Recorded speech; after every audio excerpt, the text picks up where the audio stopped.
Okay, we are going to talk about what to do when someone needs or asks for assistance in defending their rights. Obviously, this is extremely important because this is what People's Rights was organized for,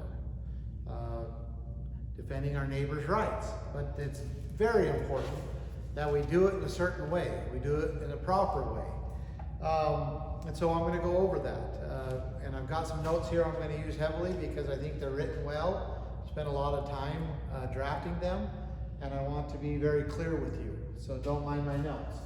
Okay, so but first thing you must do is you must determine whether the person wants your help or not. Do they want help? Big question, right? If the person does not want help, we'll recognize that it's their rights. You may want to talk to them about it, but recognize that it's their rights and respect that. If the person is incapacitated or incarcerated, you can't talk to them, then you have to determine that yourself. You and the other area assistants. Remember, you're never working alone. You should be working with at least three to five area assistants. And so you should discuss that. If it's imminent, then it should be discussed quickly, or maybe you have to make the decision yourself, but it should be done in a way that is prudent. Okay, if the person does want your help, then you need to determine and assess if the person's rights are really being violated. So you have to answer this question. Is the person's life, liberty, or justly acquired property being taken or controlled by someone else? And that might be anywhere from, someone's losing their home, CPS is taking their children, anything in between. And so if the answer is yes, the person's life or liberty or justly acquired property is being taken and controlled by someone else, then you can move on. If the answer is no, then you do nothing. So moving on to step 2, you need to determine who is the perpetrator. Okay? Who is the perp? That's important. Who is the perpetrator? It's extremely important because you don't want to falsely accuse. We don't want to become what much of the system is, which is just falsely accusing somebody. And in order to have a crime, you have to have a victim. And in order to have a victim, there has to be a perpetrator. And remember, a perpetrator is not a corporation or a government. It cannot be, or a collection of people. It's not. Perpetrators are people, or is a person or persons, right? That's how I should have wrote it right like that, okay? Get rid of this.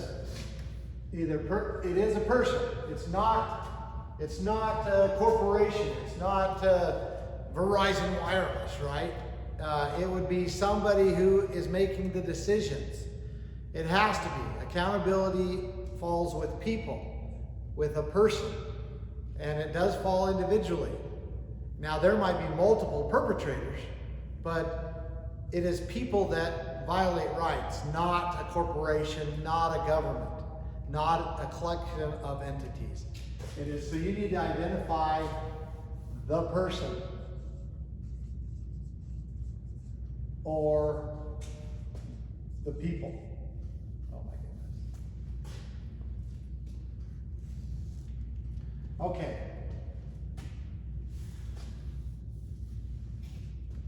The second thing you must do is you must determine who is the perpetrator.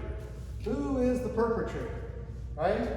And the perpetrator is not a corporation or a government entity or a group of people or a group of businesses or a business.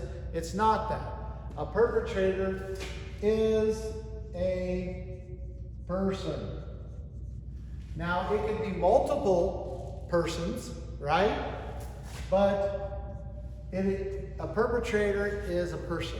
It can't be the government or this corporation or that. And so you have to identify who the perpetrator is. Now, you can identify. You have to do a little work sometime, but you identify who is the bad actor, right? The bad actor. Who is it? Or actors, right? And once you've identified who that is important. Remember, in order to have a crime, you have to have a victim.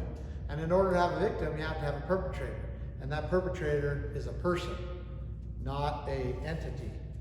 Okay, once you've determined that, then you can move to the next step. And remember, when you identify a perpetrator, it's important that you do not falsely accuse. That you know for sure that this is the person that is causing the trouble, or that this person is the one who has the power to relieve or undo or restore the violation of the rights. Once you've identified the perpetrator, then you need to go to step 3, which is determine if the violation involves the law or not. That's pretty easy.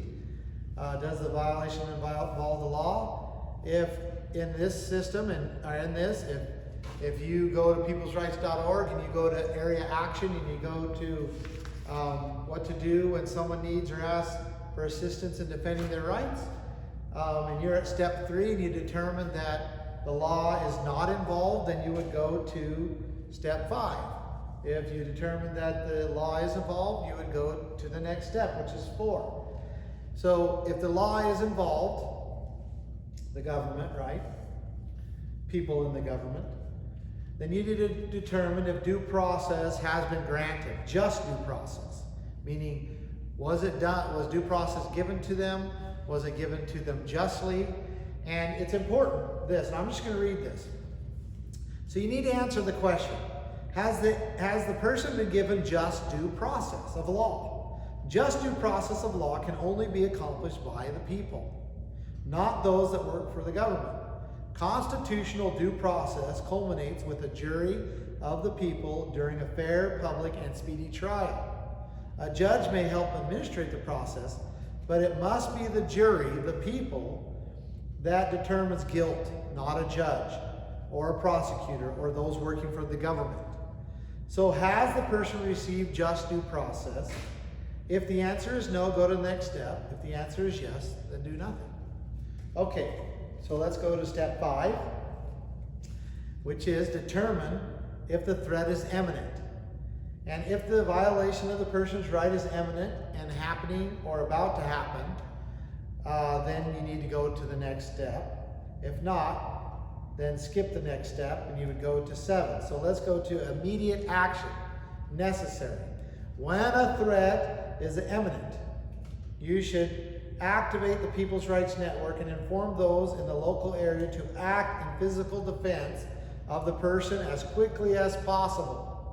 This does not necessarily mean violence will be needed. That's important. There are many peaceful ways to unite and act in physical defense of a person. Do everything possible to defend without using excessive force. If the violation warrants force and non-peaceful measures are required in order to defend the victim, then the least amount of force necessary should be used to secure the person's rights. Okay? I mean, that's just the way it has to be. Now, it's important to determine what level of force you need in an imminent situation, in an imminent defense of someone's rights. And it's important that you do not underestimate the need for force, but it's also important that you do not excessively use force. Okay, now going to step 7. Once the rights are secured or stabilized, okay? As soon as the right is secured, or at least stable, then personal accountability needs to be applied to the person who is the perpetrator. That's what needs to happen. And you need to do this in several different ways, and I've got a list here. I'm going to go down through them, and these are just examples. But the very first thing you need to do is you need to send them official, the perpetrator, notice. Basically like a cease and desist, right? A cease and desist. You need to send them notice.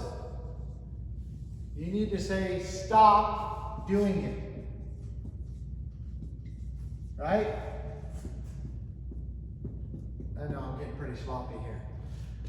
You need to say, stop doing it. It needs to be in writing. And in here, there's some examples of that. There's some examples of cease and desist or notices to stop doing what they're doing. It is important that you give the perpetrator the opportunity to stop violating the rights or to restore the rights or to undo the threat of the rights, okay? To back off, back away from it. So you ask them to. Now, and you give them a certain period of time, like, a few days, depending on the situation, maybe a few hours, maybe a few minutes, depending on the situation. You got to give them a time period of when to do this. Now, this notice and this idea of notices also can be used in an imminent situation too, but it would be more like verbal. So anyway, but you need to notify the perpetrator. You need to give them notice. Once the rights are stabilized, you need to give them in writing. Give it in writing. It's important that you do that. This is, a requirement of ours. Now, if the perpetrator does not end the violations after receiving official notice, then there's certain things that you should do to put more personal accountability on the perpetrator. I'm just going to go down through the list. I'm not going to write them. You should create a 1 to 4 page chronological summary detailing the perpetrator's violation. The purpose is you should do this in the newsroom. That's what the newsroom was built for. When you click on it and you start it, you should start what's called a case. And then you should write all that's happened to this person and how the perpetrator has violated this person's rights, maybe some of the history of it, make a chronological summary. It shouldn't be more than 4 pages.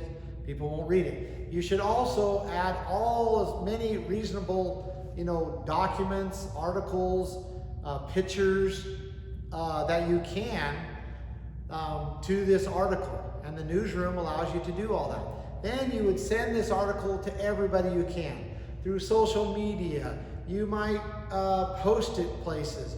You would send it to the perpetrator. That's important. You have to send it to the perpetrator, right? Again, placing personal accountability on that person. Saying, we're going to expose everything you're doing. We're going to show the true history of it. Now, there are some examples here. If you go to this page, in the peoplesrights.org homepage, there's examples of when this has been done. Some of them are in great detail, others are more simple, so you can go there and see how it's been done. Now, another thing that you need to do to place personal accountability on is post on social media, giving accurate evidence and links of the perpetrator's violation. We talked a little bit about that, but you should continue to do that. Social media, this person is doing this to that person. He needs to stop. We need to ask him to stop.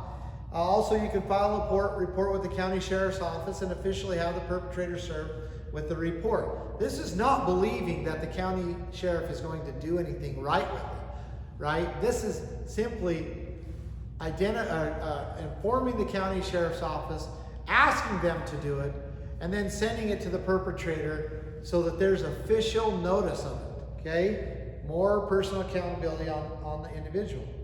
Also, you should activate or can activate the people in the area, activate the People's Rights Network using the People's Rights system, and to demonstrate at the perpetrator's house or houses. Okay, they hate it when you do this. Especially if you do it consistently, day after day, or maybe for a period of time, and then you come back for another period of time. Maybe you make schedules in your area that you're going to have 10 people there, 24/7, or 10 people there during the day.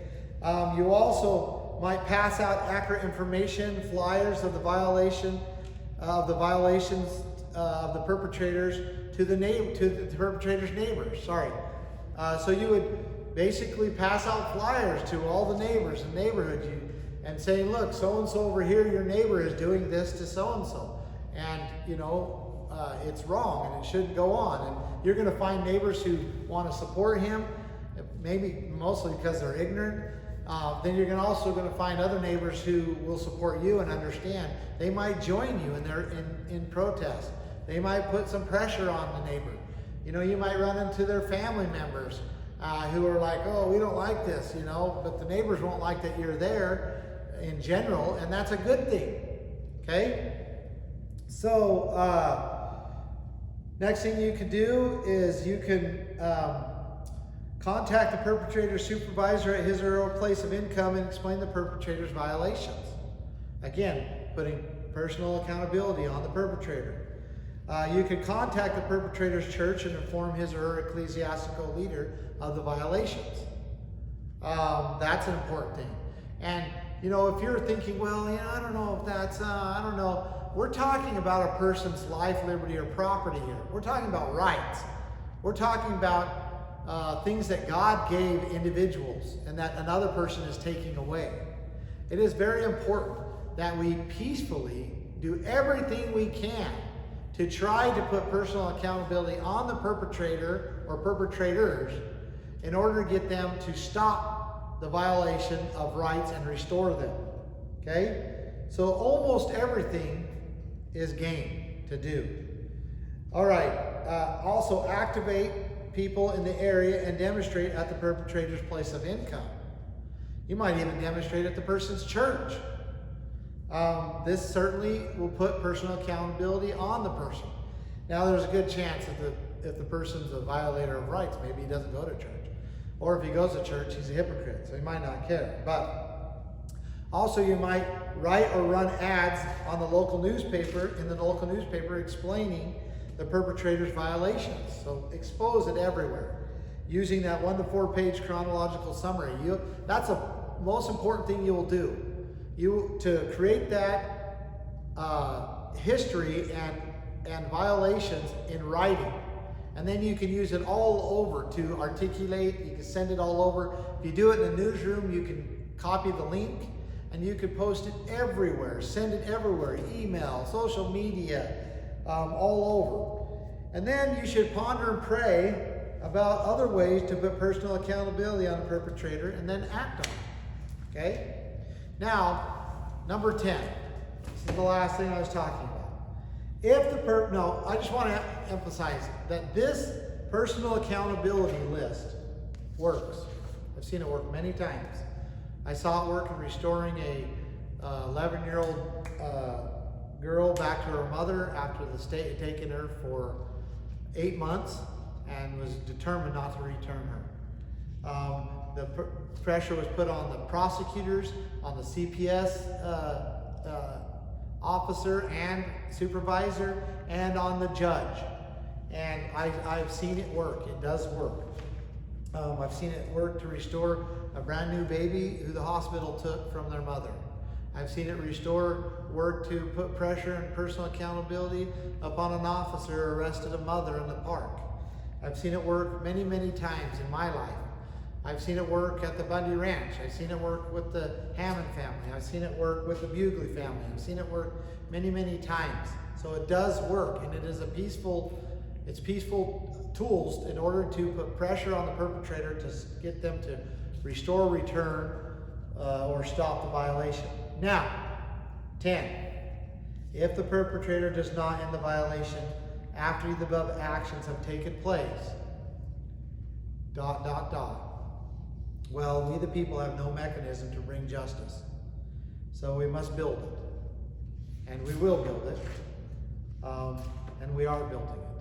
And part of that is some of the other stuff that we talked about when it comes to the NOD system, Neighbor Organized Defense. When it comes to the sound teams, small organized units of defense, small organized units of neighbors in defense. Because justice is extremely important. And what is justice? It is making the wrong right. It is why the Lord Jesus Christ had to come and atone for the sins of man, to make those things right, because we couldn't make them right for ourselves. It is what God does, is brings justice, and is what he requires and expects us here in this life to do as well. And so we do that. We do that the best we can. And these are ways in which we can do that. And this is what you should do as area assistants and as people in the area when someone needs or asks for assistance in defending their rights.